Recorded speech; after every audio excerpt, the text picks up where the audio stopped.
First of all, just wanted to thank Jumpstart and the whole Jumpstart team for hosting, obviously, this incredible event, and including me and a bunch of the other Thompson Hine team members. It's been a great 2 days.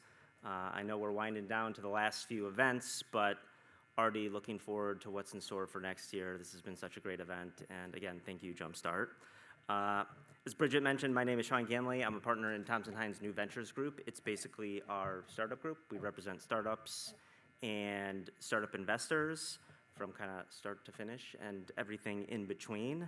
And today, as Bridget mentioned, I'll be talking a little bit about the basics of startup investment rounds, the main types of structures, typical terms that are included in each, and a few other points about what we're seeing in the market these days from a legal perspective, kind of from the lawyer's point of view. So without further ado, let's get into it. So you're a company, you want to raise a round, you're talking to investors. Kind of what does that look like? What types of transactions are you looking at? What are you talking about? How is it going to look? There's a bunch of different ways to fund a startup, and most of you have probably seen one form or another. But if you're taking the kind of traditional VC-backed startup route, right, you're looking at two main types, right? Again, there's other flavors, there's some outliers, but there's going to be two main types of startup financings. First of all, you got your priced equity rounds, right? You're selling generally preferred stock. I have up here, preferred stock versus common stock. Again, there could be some outlier situations where you're selling common stock, but generally speaking, we're selling preferred stock. So you have your equity rounds, and then you have your convertible rounds. And those generally come in two flavors, convertible notes and safes. And we're going to talk a little bit about both of those types of structures and the typical provisions we see negotiated in those rounds. So let's get into a little bit about both types of structures. So your equity round, right? The typical structure is you are selling preferred stock at a set valuation. The company is selling stock, investors are buying that stock for a specific percent of the company, which means it's a price round, you have to have a pre-money valuation. Generally, in a price round, that's the biggest, if not one of the bigger kind of negotiated items that you'll see, right? What is that pre-money valuation? Because that pre-money valuation determines how much of the company you're giving up for the dollars that the investors are putting in. An easy way to think about it is, I have a bullet up here, pre-money versus post-money. Sorry. And an easy way to think about it is, let's say you have a pre-money valuation of $9 million. You're raising $1 million, so your post is going to be $10 million, right? 9 plus 1. And the investor, because of that, is going to end up with 10% of the company. Their $1 million of the $10 million post equals 10%. So, besides, some of the other terms we talk about, valuation is going to be a key point we discuss. What are the other terms you might look at? So we have,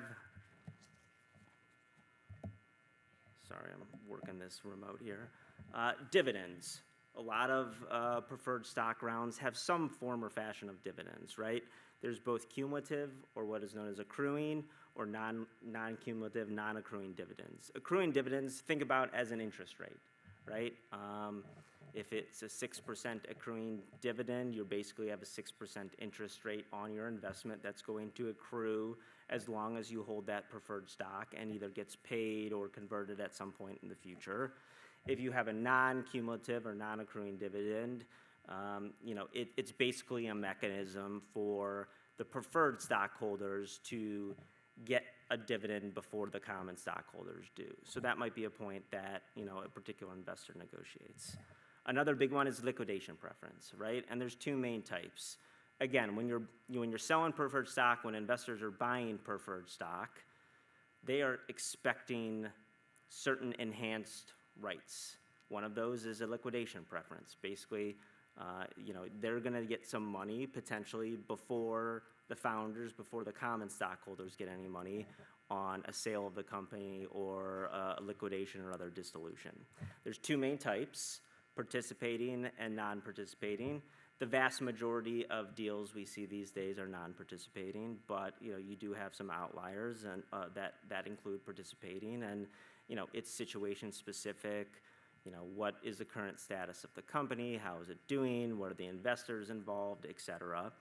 And the difference is what gets paid out on a sale of the company. With non-participating, the investors either take their money back, plus accrued dividends if there are accruing dividends, or they share pro rata in the proceeds with the common stockholders based on their percent ownership in the company. So for example, if the preferred stock owns 10% of the company, if they choose that route, they would take 10% of the proceeds or whatever they put into the company. So it's either or.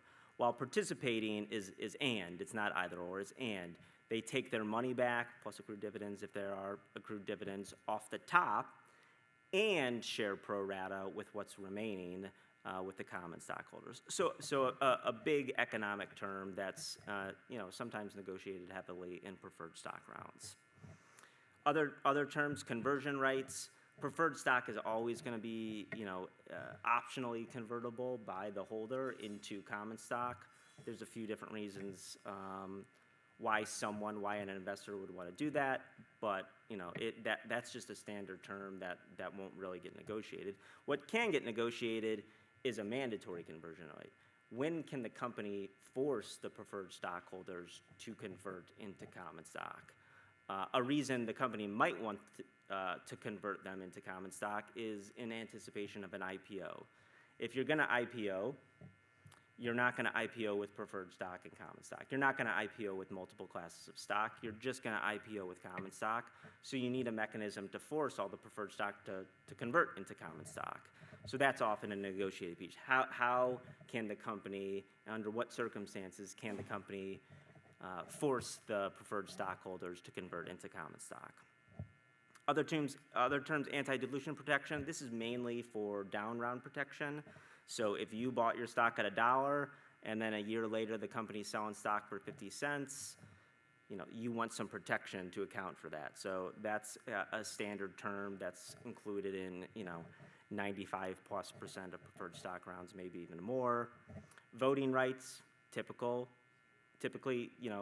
preferred stock, one vote per share, just like common stock, votes with common stock. That's standard.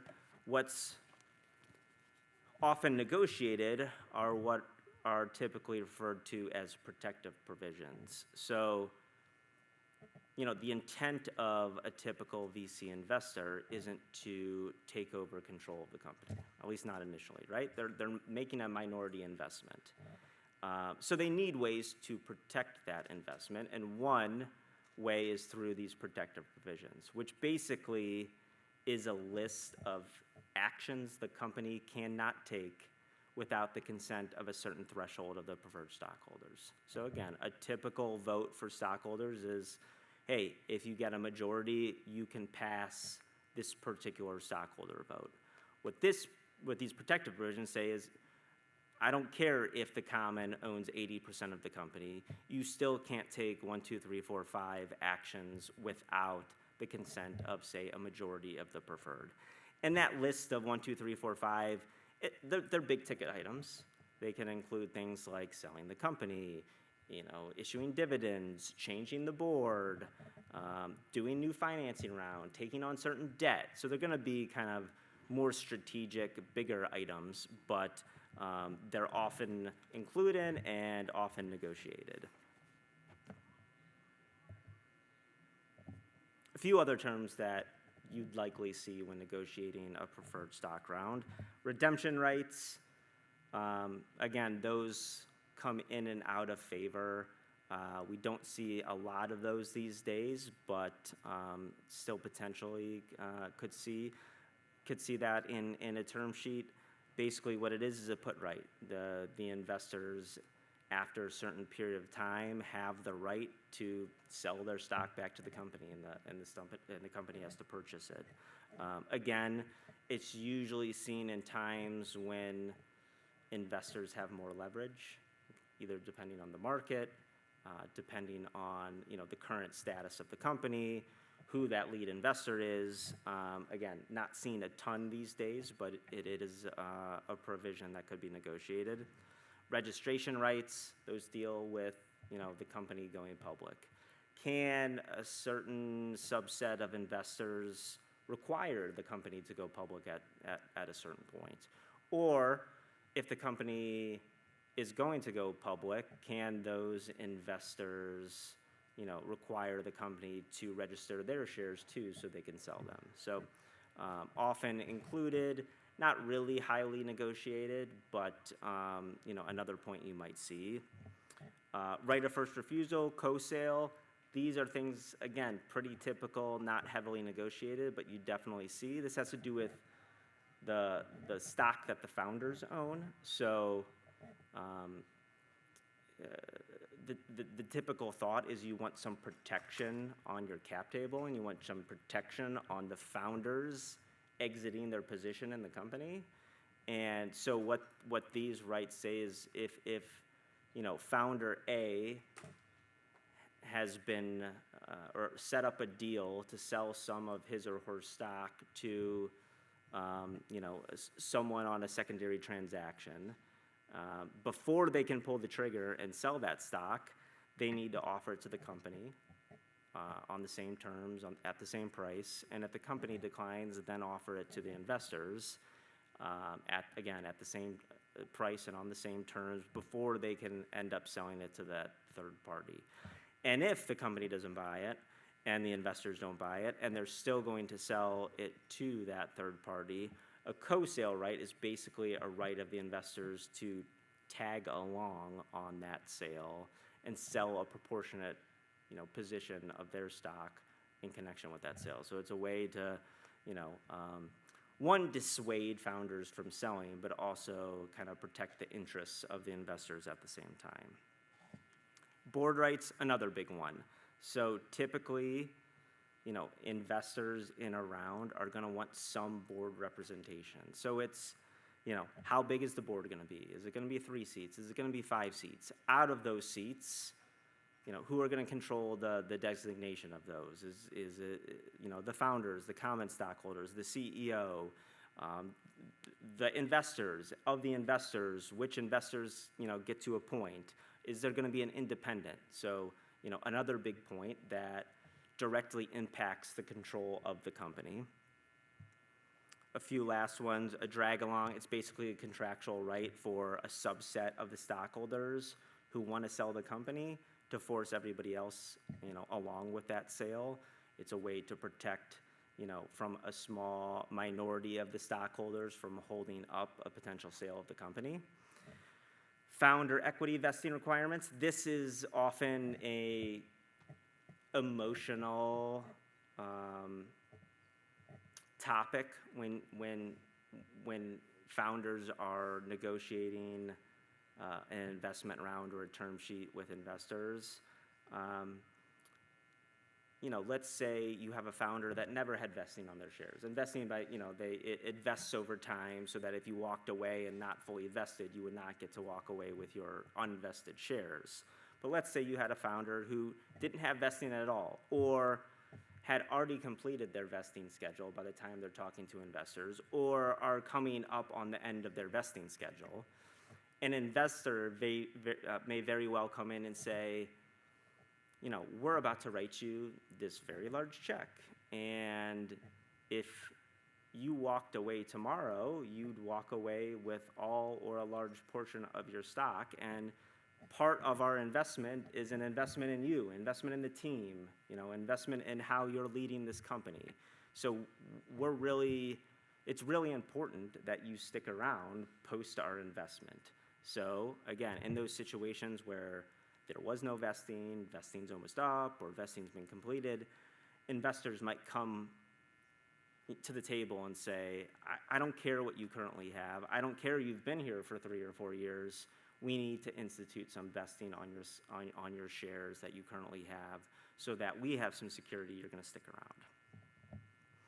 And then last thing on my list here, insurance.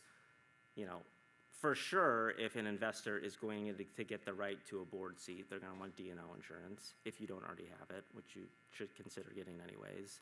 They might also require what's known as key person insurance. It's basically life insurance on a founder or founders or key executives.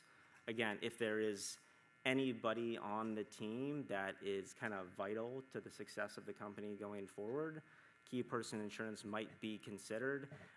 Again, it's basically a life insurance policy. If something were to happen to that person, the proceeds of that policy gets paid directly to the company to kind of offset that loss.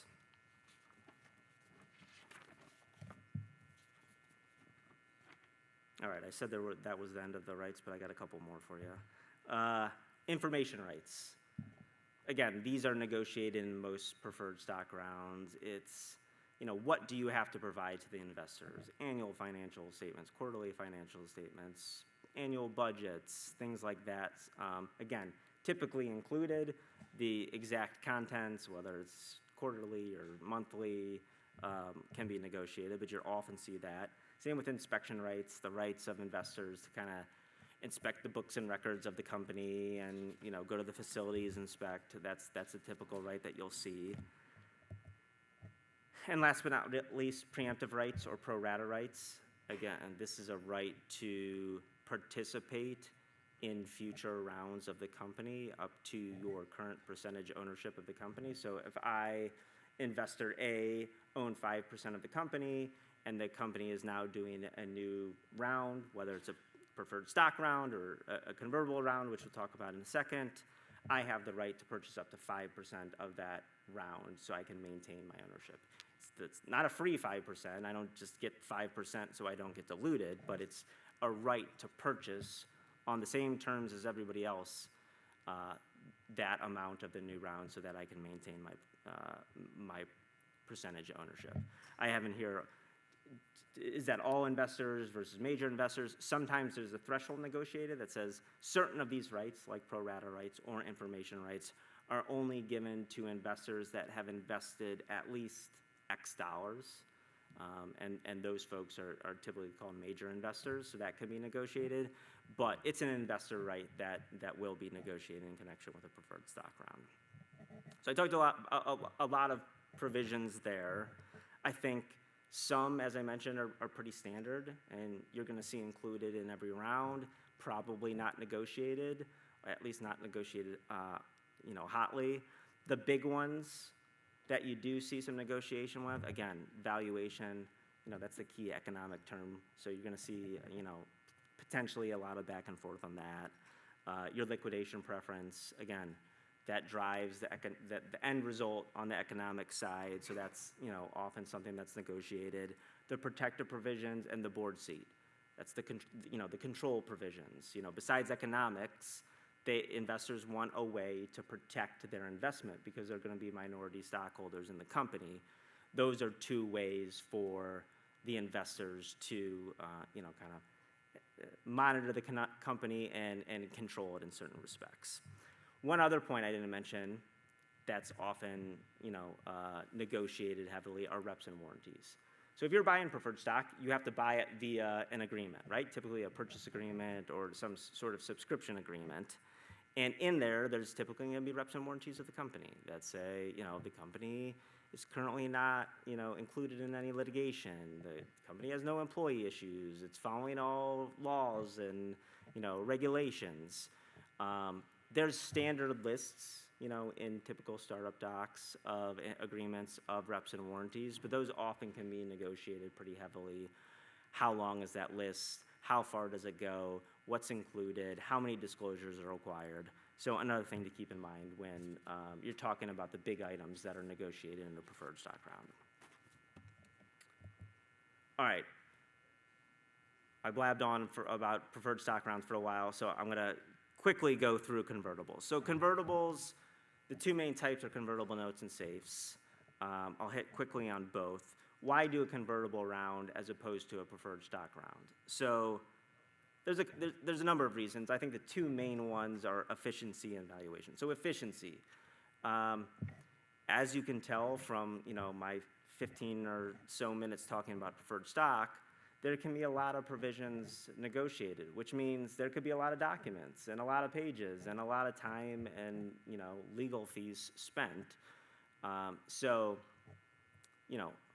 All in, a typical preferred stock round is going to take longer to put together, longer to negotiate than a convertible round, which often have shorter docs, less provisions, less reps and warranties. Again, it's not true in every case, but that's generally a reason why convertible securities are used. It can be very efficient for the company and for the investors. And then valuation. Again, with a preferred stock round, you have to negotiate a set pre-money valuation. That's how you figure out what the price per share is. That's how each investor figures out what percentage of the company they're purchasing with their dollars. Sometimes, because the company's too early, because the gap between what the company thinks it's worth and what investors think it's worth is too far to bridge, you kind of have to figure out a way. It's, hey, we think it's worth, we think we have a pre-money valuation of 10 million, the investors think it's 4, we can't compromise, but they still want to invest and we still want them to invest, so is there a way to make that happen without agreeing to a valuation? And one way to do that is a convertible security, where you kind of can kick the can down the road on that valuation to a certain extent. What are some typical terms that aren't included in a preferred stock round that are included in a convertible note round? Convertible notes are promissory notes. They're structured as debt. They're structured as loans. So you're going to have a maturity date. You're going to have an interest rate.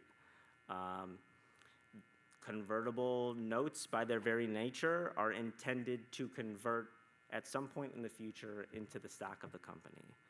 So when does that happen? Well, the typical intent is that it's going to convert in connection with your next round.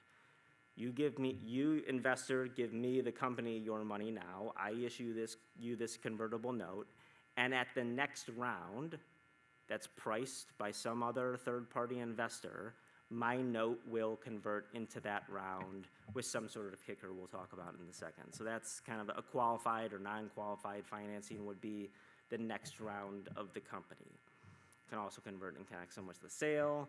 It can convert in connection with maturity. It could also get paid back. There's a couple different kind of scenarios there, but those are the typical kind of conversion triggers. So let's say you've hit one of those conversion triggers and now your convertible notes are converting. How are they converting? So this is what kind of you negotiate up front. What's that kicker? There's two main types, a discount and a conversion or valuation cap. A discount is basically just that, easier to understand. If you're selling preferred stock for a buck a share and I have a convertible note with a 10% discount, this is very generally speaking, there can be other factors there, but theoretically, you'd purchase stock at 90 cents a share because of that 10% discount. So you're getting more bang for your buck.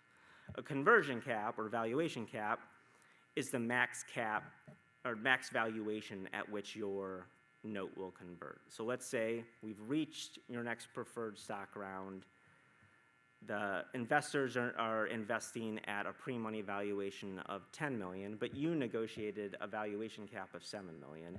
You'd convert at that 7 million, whatever that price per share equals. You convert at that $7 million valuation cap as opposed to the $10 million pre-money valuation that new investors are investing at the round. Or you might have both, right? The investor might have the choice to take either a discount or the cap, whatever works out better for them.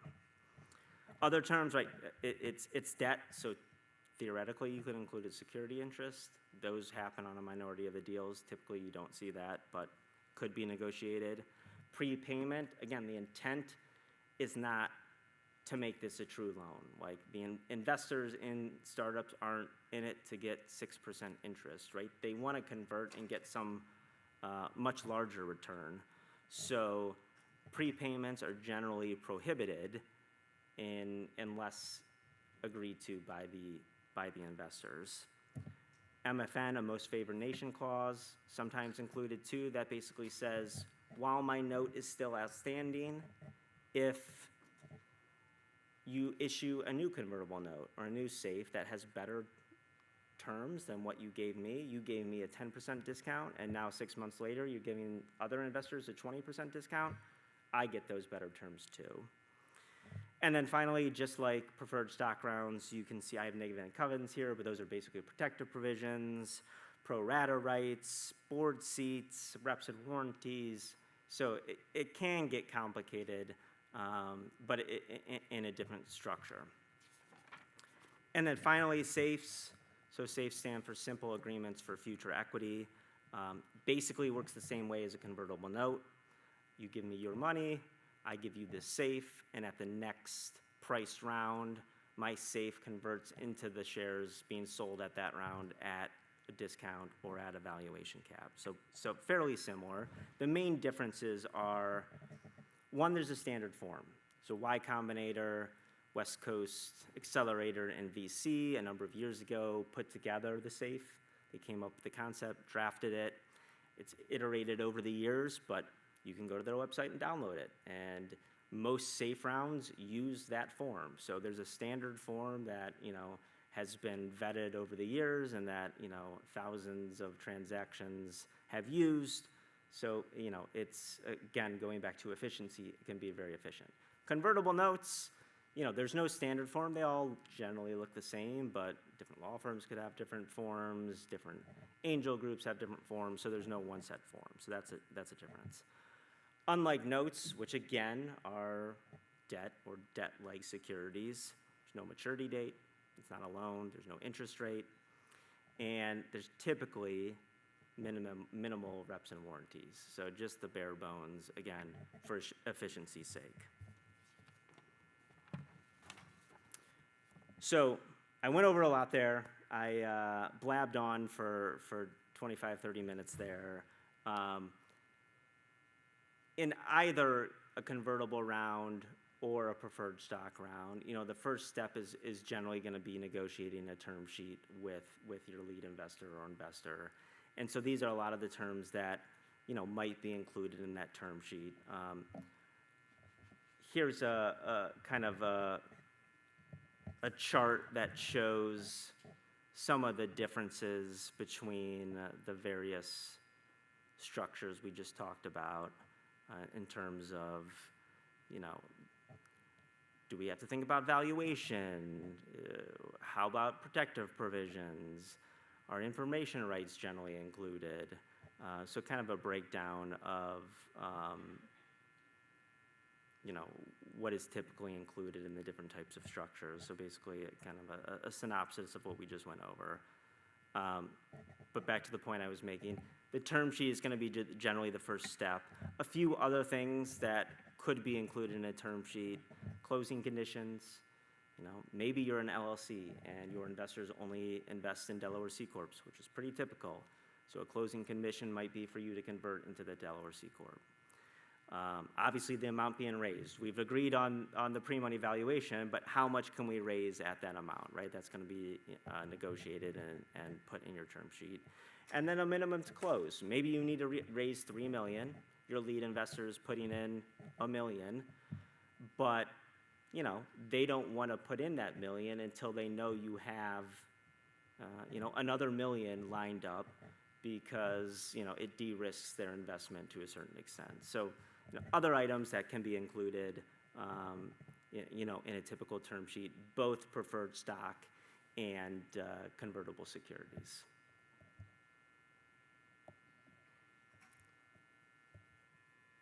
Oops. I don't know how much time we have left, but if there are questions, I'd be happy to take them. He's coming with the mic for you. We've got a microphone for you here. So you talked about the liquidation preference as a 1x liquidation preference.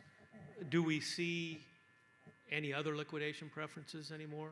1.5 or 2x? So that's a good question. The short answer is yes, right? I mean, you still could see participating preferred stock as well.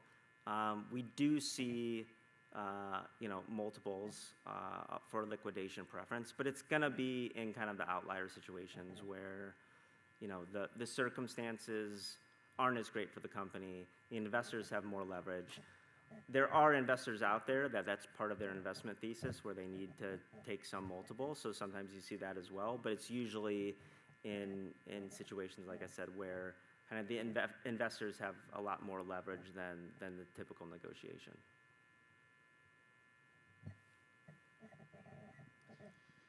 When you're raising a safe round, is the expectation that the valuation cap will be the same throughout? Or if you raise $500,000 and work for a year and all of a sudden you have a $10 million valuation rather than a $5 million valuation cap, can you change that along the way, or? Yeah, great question. So the short answer is yes. And there's a couple different ways to do it, but it's generally structured as kind of two separate rounds, right? You want to treat kind of like folks the same, right? So everybody in the same, again,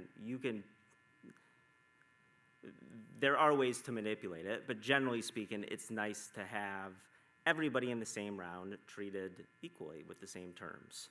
But, like you said, time passes, things change, circumstances change, valuations increased, so you might have a first round where you have, like you said, a valuation cap of $5 million, and you close that down and open a new round, sometime in the future with a different cap because of the changed circumstances. So yes, that's, again, when those convert, it makes the math a little more complicated because now you're converting at different caps, but all doable.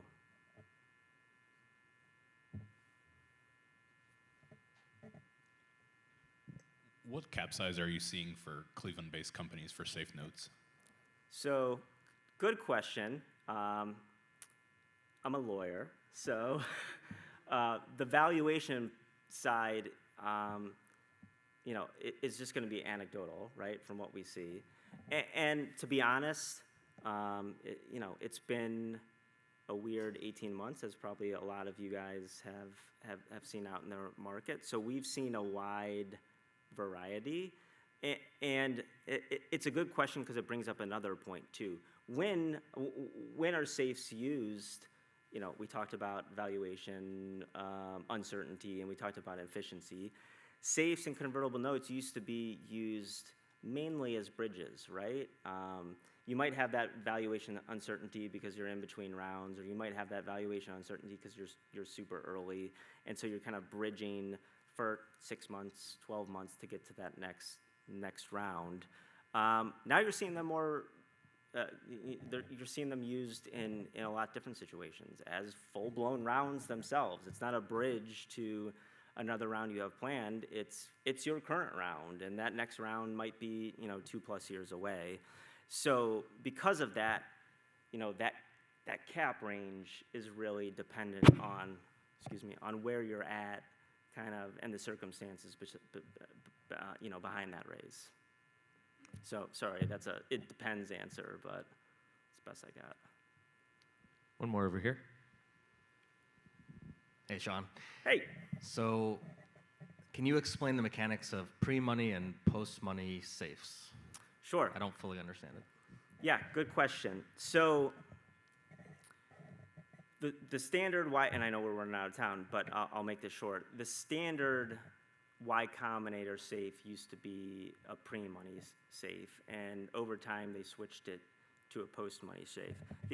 An easy way to think about a post-money safe is that that post-money includes the amount you raised in the safe round, right? So if you have a post-money of $2 million and you end up raising $500,000 via those safes, the pre-money was really 1.5. You have 1.5 plus the 500 to get the 2. And so not looking at the next round when it converts and what's raised and at what valuation and how much is raised, but looking only at that safe round, you could say if I put in $100,000 in that $2 million post, I'm going to get when I convert, 100,000 divided by 2 million in terms of percentage interest of the company.